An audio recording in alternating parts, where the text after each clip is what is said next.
Students आज हम gaseous exchange को स्टार्ट करने जा रहे हैं 10th क्लास की biology unit number 1। Gaseous exchange का क्या मतलब है? गैसियस एक्सचेंज का मतलब है exchange of the gases, exchange of the gases,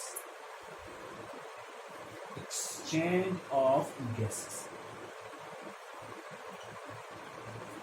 इस चैप्टर में हम गैसेस के एक्सचेंज के बारे में पढ़ेंगे, how the gases exchange with environment and the living organisms. Body और एनवायरनमेंट के दरमियान में गैसों का तबादला कैसे हो रहा है, गैसों का तबादला। और इसके अलावा हम पूरा जो गैसेस एक्सचेंज में सिस्टम इन्वॉल्व हो रहा है, that is called the respiratory system. उसके पूरे रेस्पिरेटरी सिस्टम के तमाम पार्ट्स को डिटेल से पढ़ेंगे। गैसेस एक्सचेंज का मैकेनिज्म, ब्रीथिंग, इनहेलेशन, एक्सहेलेशन को डिटेल से डिस्कस करेंगे। और उसके बाद जो इफेक्ट्स हैं, जो प्रॉब्लम्स हैं रेस्पिरेटरी सिस्टम के, उसको डिटेल से डिस्कस करेंगे। गैसेस एक्सचेंज को समझने से पहले वी हैव टू लुक के हर living organisms, every living organism need energy, every living organism need energy for the balance. किसके लिए चाहिए? रोज़मर्रा ज़िंदगी, रोज़मर्रा जो काम है उनको परफॉर्म करने के लिए एनर्जी की ज़रूरत है। अब ये एनर्जी कहाँ से आती है? The energy which is required for living organisms, ये कहाँ से आ रही है? ये एनर्जी आ रही है जो फूड हम ईट करते हैं, ये फूड आफ्टर ईटिंग, इसकी डाइजेशन होती है। कहाँ पे? इसकी डाइजेशन होती है हमारे डाइजेस्टिव सिस्टम में। इसके लिए जो डाइजेशन, इसके जो सिस्टम इन्वॉल्व हो रहा है वो डाइजेस्टिव सिस्टम है। अब डाइजेस्टिव सिस्टम के दौरान क्या हो रहा है? डाइजेशन के दौरान डाइजेस्टिव सिस्टम में क्या हो रहा है? डाइजेशन हम 9th क्लास में डिटेल से पढ़ चुके हैं। इसके दौरान जो ये फूड के लार्ज पार्टिकल्स हैं, ये फूड के लार्ज पार्टिकल स्मॉल यूनिट्स में डिवाइड हो रहे हैं। स्मॉल यूनिट्स, अब स्मॉल यूनिट्स कौन से हैं? फॉर एग्जांपल, अगर फूड में हम फूड में हम कार्बोहाइड्रेट्स खा रहे हैं, तो इसका यूनिट क्या? इसका यूनिट है ग्लूकोज, तो ये ग्लूकोज में कन्वर्ट हो जाएगा। अगर हम लिपिड्स ले रहे हैं तो वो फैटी एसिड और अल्कोहल में कन्वर्ट हो जाएगा। अगर हम प्रोटीन्स लें तो अमाइनो एसिड में हो जाएगा। अब ये जो ग्लूकोज है, ये जो यूनिट्स हैं जो हम लार्ज मॉलिक्यूल खा रहे हैं, ये यूनिट बन रहे हैं डाइजेस्टिव सिस्टम में। अब यहाँ पे एब्जॉर्प्शन हो रही है। क्या हो रही है? Absorption of the food that take place in the small intestine, जिनको हम विलाई बोलते हैं। अब एब्जॉर्प्शन के बाद ये जो फूड मटेरियल, ये ट्रांसपोर्ट होता है कहाँ पे? Through out the body by blood के जरिए ये पूरी बॉडी में ट्रांसफर होता है ये फूड। अब ये जो बॉडी के हर सेल तक ये खुराक पहुंचती है, ये ग्लूकोज पहुंचता है, तो वहां पे हर सेल में जो ग्लूकोज है, इस ग्लूकोज के साथ ऑक्सीजन मिलती है। और ऑक्सीजन क्या बनाती है? ऑक्सीजन बनाती है एनर्जी, एटीपी, उसके साथ कार्बन डाइऑक्साइड और वाटर बनाती है। This is opposite process of photosynthesis. ये वो प्रोसेस जिसके दौरान लिविंग ऑर्गेनिज्म अपनी एनर्जी ले। This ATP is the energy currency. अब इस लेक्चर में हमने क्या डिस्कस करना है कि ये ऑक्सीजन कहाँ से आती है, कैसे आती है, और कैसे ये ऑक्सीजन जो है ना वो कार्बन डाइऑक्साइड बनती है। तो अब ये कार्बन डाइऑक्साइड और ऑक्सीजन चूंकि जरूरी है, इसको हमने इनटेक करना है। और कार्बन डाइऑक्साइड चूंकि जो रेस्पिरेशन के दौरान बनती है, ये जहरीली है, इसको क्या करना है? इसको बॉडी से बाहर निकालना है। तो इनटेक ऑफ ऑक्सीजन और आउटटेक ऑफ कार्बन डाइऑक्साइड, इसी पूरी का ऑक्सीजन और कार्बन डाइऑक्साइड की स्टोरी को हम इस चैप्टर में डिस्कस करेंगे।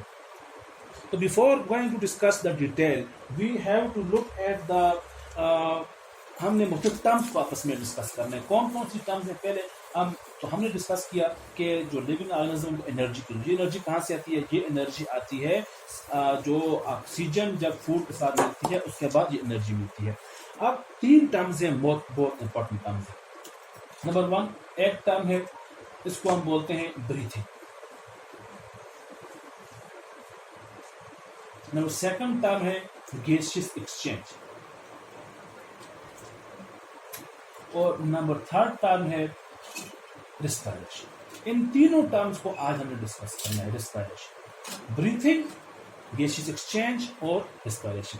ब्रीथिंग सिंपली हम अगर ब्रीथिंग को डिफाइन करना चाहें तो it is the intake of oxygen sorry intake of air and outtake of the air. Air का इन होना और एयर का आउट होने को हम क्या बोलते हैं, ब्रीथिंग बोलते हैं। अब इसके दौरान क्या हो रहा है, क्योंकि एयर जो इन हो रही है इसमें क्या है, इसमें ऑक्सीजन ज्यादा है, इसमें ऑक्सीजन की कंसंट्रेशन ज्यादा है। जो एयर आउट हो रही है उसमें क्या है, उसमें कार्बन डाइऑक्साइड ज्यादा है। तो हमने ब्रीथिंग के दौरान बॉडी में ऑक्सीजन को सप्लाई करना है और बॉडी से कार्बन डाइऑक्साइड को रिमूव करना, निकालना है। तो ब्रीथिंग सिंपली ये फिजिकल प्रोसेस है, फिजिकल मेथड है, जिसके दौरान एयर इनटेक हो रही है और एयर आउटटेक हो रही है। जो एयर इनटेक हो रही है उसमें ऑक्सीजन है, जो एयर एक्सपेंड हो रही है, जो एक्सहेल हो रही है बॉडी से, उसमें क्या है, उसमें कार्बन डाइऑक्साइड है।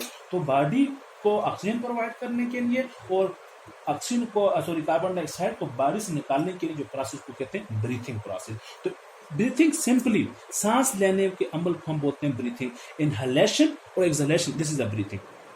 ब्रीथिंग का ताल्लुक कहाँ तक है, ब्रीथिंग का ताल्लुक हमारे नोजल कैविटी से हमारे लंग्स तक है, हमारे लंग्स तक है। अब इन लंग्स में जो बॉडी से कार्बन डाइऑक्साइड आई उसने बाहर निकलना है, और जो जहाँ पे ऑक्सीजन है जो एयर में, उसने अब बॉडी में सप्लाई होना है। तो दिस इनटेक और outtake of air is called the breathing. अब गैसेस एक्सचेंज पे बात करते हैं। What is gases exchange? Gases exchange क्या हुआ?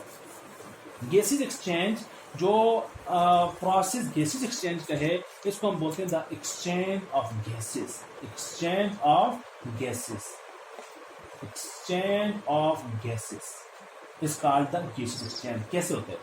जो एयर हमने इनहेल की, वो एयर जो हमने इनहेल की, उसमें ऑक्सीजन की कंसंट्रेशन ज्यादा है, O2 ऑक्सीजन। और अब जो हमारे लंग्स हैं, लंग्स में हमारे पास एक छोटे छोटे, हम इसको डायग्राम ड्रा करेंगे, ट्रेकिया जो नैरोफेरिंग्स है, ट्रेकिया है, ब्रोंकाई है और फिर ब्रोंक्यूल्स हैं, ये लंग्स में एंटर होकर लंग्स के आखिर में एक जो सैक लाइक स्ट्रक्चर जिनको हम बोलते हैं अल्वियोलाई। क्या बोलते हैं? अल्वियोलाई। अल्वियोलाई में जो आपके पास जो बॉडी से जो ऑक्सीजन जो रिस्पायरेशन के दौरान जो कार्बन डाइऑक्साइड बनी, ये कार्बन डाइऑक्साइड कहाँ पे जा रही है? ये कार्बन जा रही है लंग्स में। अब लंग्स में किसकी कंसंट्रेशन ज्यादा है? कार्बन डाइऑक्साइड की। और बाहर किसकी कंसंट्रेशन ज्यादा है? एयर, ऑक्सीजन की।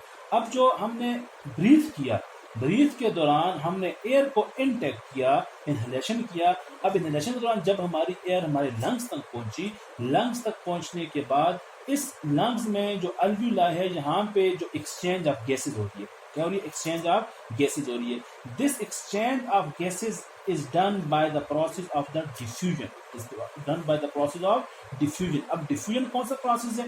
डिफ्यूजन वो प्रोसेस है जिसके दौरान कोई मॉलिक्यूल हाई कंसंट्रेशन से लो कंसंट्रेशन की तरफ मूव करता है। High concentration towards low concentration की तरफ जब कोई मॉलिक्यूल मूव कर, बोलते हैं डिफ्यूजन।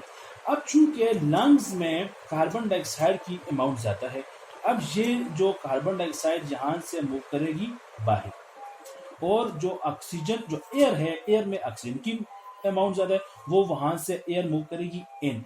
दिस प्रोसेस ये जो जहां पे हो रहा है अल्वियोलाई में, ये जो सैक लाइक स्ट्रक्चर्स हैं, थैलीनुमा स्ट्रक्चर्स हैं, इनमें जो प्रोसेस हो रहा है जिसमें कार्बन डाइऑक्साइड और और ऑक्सीजन आपस में तबादला कर रहे हैं, this exchange of the gases, this process of diffusion जिसमें कार्बन डाइऑक्साइड और ऑक्सीजन एक्सचेंज हो रहे हैं, this called the gases exchange. Gases exchange कहाँ पे हो रहा है? गैसेस एक्सचेंज लंग्स में हो रहा है।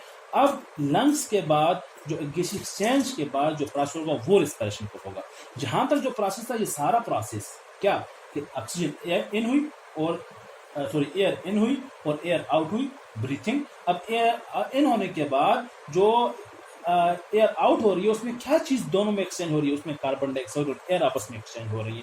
ये सारा प्रोसेस है फिजिकल प्रोसेस। कौन सा प्रोसेस है? फिजिकल प्रोसेस है। इस प्रोसेस को हम बोलते हैं this also called the physical respiration. कौन सी रिस्पायरेशन? Physical respiration. अब ये मूव कर रहे हैं रिस्पायरेशन पे, that is called the cellular respiration. That is called the cellular respiration. अब रिस्पायरेशन क्या है? सिंपली ये जो ऑक्सीजन जो हमारे लंग्स में, जो हमारे अल्वियोलाई में जो ऑक्सीजन आ गई, अब इस ऑक्सीजन ने क्या करना है, अब इस ऑक्सीजन ने मूव करना है। अब चूंकि हमारा जो डी ऑक्सीजन ब्लड जहाँ पे आएगा, अब डी ऑक्सीजन ब्लड के साथ क्या मिलेगी, यहाँ पे ऑक्सीजन मिलेगी। अब ये ऑक्सीजन मिल जाएगी हीमोग्लोबिन के साथ, ब्लड के साथ। अब ये ऑक्सीजन जो यहाँ पे एक्सचेंज ऑफ गैसेज हुआ, एक्सचेंज ऑफ गैसेज के बाद ये ऑक्सीजन जो है यहाँ से मूव कर जाएगी हमारे तमाम के तमाम टिश्यूज तक और तमाम सेल्स तक ये ऑक्सीजन पहुंचा। अब सेल्स में क्या है, सेल्स में जो प्रोसेस ऑफ एब्जॉर्प्शन के दौरान क्या हमारे पास मिला, वो आया ग्लूकोज। क्या बना, ग्लूकोज। अब सेल में जो ग्लूकोज और ऑक्सीजन आपस में मिलेंगे तो ये बन जाएगा कार्बन डाइऑक्साइड, ये बन जाएगा वाटर और साथ बन जाएगा एटीपी, जो हमने पहले डिस्कस किया कि ये एनर्जी होती है जो लिविंग ऑर्गेनिज्म को रिक्वायर्ड होती है। एटीपी हम प्रीवियस क्लास में डिस्कस कर चुके हैं।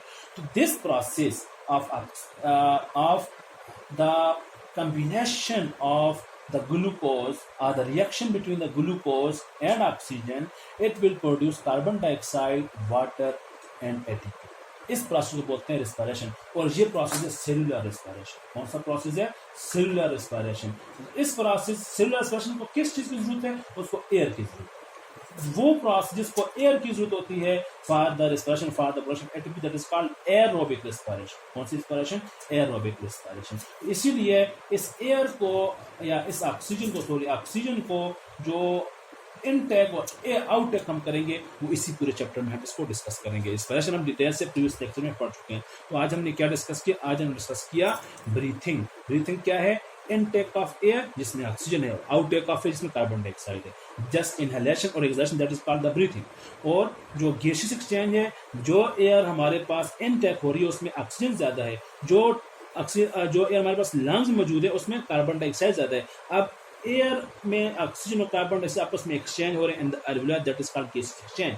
अब ये जो एयर एक्सचेंज हुई वो ब्लड में इंटर होने के बाद वो हमारी बॉडी के सेल्स तक पहुंची। वहां पे जो हमारे पास ग्लूकोज है, वहां पे अमीनो एसिड्स हैं, जो भी है वो सारे क्या हैं, वो ऑक्सीजन के साथ मिलेंगे और कार्बन डाइऑक्साइड, वाटर और एटीपी मिलेगा। अब नेक्स्ट लेक्चर में हम